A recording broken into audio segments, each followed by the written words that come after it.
എല്ലാവർക്കും നമസ്കാരം. ഇന്നത്തെ ശുഭചിന്ത: ദുർബലരുടെ തെറ്റുകൾ ശിക്ഷിക്കപ്പെടും, പ്രബലരുടെ തെറ്റുകൾ ആവർത്തിക്കപ്പെടും. കാരണം ദുർബലർക്ക് മുകളിൽ നിയമവും പ്രബലർക്ക് ചുറ്റും സ്വാധീന വലയവും ഉണ്ട്.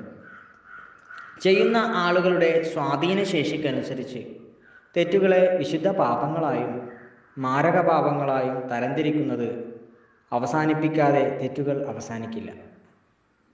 തെറ്റ് ചെയ്യുന്നവരെ കൊണ്ടല്ല, തെറ്റുകളെ മറയ്ക്കാനും ന്യായീകരിക്കാനും ശ്രമിക്കുന്നവരെ കൊണ്ടും അവയുടെ ഉത്തരവാദിത്വം മറ്റുള്ളവരുടെ മേൽ ചാർത്താൻ ശ്രമിക്കുന്നവരെ കൊണ്ടുമാണ് ലോകം അശുദ്ധമാകുന്നത്.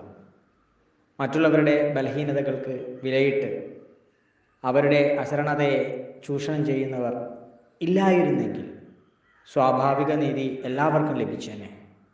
എല്ലാവർക്കും നന്മകളുണ്ടാകട്ടെ. എല്ലാവർക്കും ജീവിത വിജയം ഉണ്ടാകട്ടെ. നന്ദി, നമസ്കാരം.